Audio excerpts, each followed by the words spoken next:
থালা ভর্তি গরম গরম লুচি আর সাথে রয়েছে আলু কষা জমিয়ে খাচ্ছি। দুদিন ভোর না খাওয়া পর না ঘুমিয়ে যদি একটু খাবার মুখে দেওয়া যায় অনেকটাই তৃপ্তি লাগে মনে।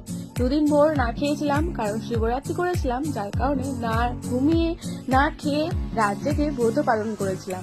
এই যে গরম গরম লুচি আর আলু কষা বানিয়েছে আমার মাসি, আমার সাথে আমার বোনও জেগেছিল সারাটা রাত, তাই ও সারাটা দিন একটু ঘুমিয়েছে শরীর ক্লান্ত বলে।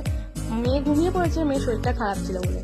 এদিকে আমার মাসির শাশুড়ি, মাসির যা, তিনজন মিলে আমার জন্য স্পেশালি খাবার বানিয়ে দিচ্ছে। আমি তো ব্রত করেছিলাম, যার জন্য ভাত খাবো না আজ রাতে, আর তাই বাড়ির সবার জন্য গরম গরম ফুলকো লুচি বানিয়ে দিয়েছে। শিবরাত্রির দিন বিকেলবেলা মাসির বাড়িতে এসেছিলাম। মাসিদের বাড়ি এখানে অনেক বড় করে পুজো হয়, সারাটা রাত ধরে হরিনাম হয়েছে, তাই রাত জাগতে কোনো অসুবিধাই হয়নি।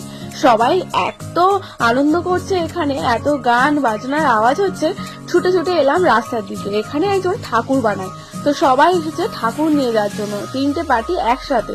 তাই এত লোকজন গান বাজনা শুনে আমার বোনরাও নাচতে শুরু করে দিয়েছে। খুব আনন্দ করলো সন্ধ্যেটা।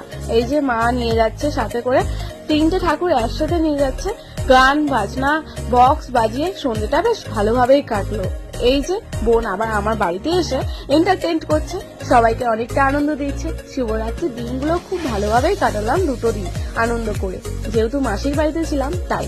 তোমরা কিভাবে কাটালে অবশ্যই আমাকে কমেন্ট করো। আমি মিনি ব্লগের মধ্যে দেখিয়ে দিলাম, আমার ফুল ভিডিও আছে মিতালি মিঠাই লাইভ ব্লগে, অবশ্যই দেখে নিও, ইউটিউবে ফেসবুকে দুটোই। টাটা।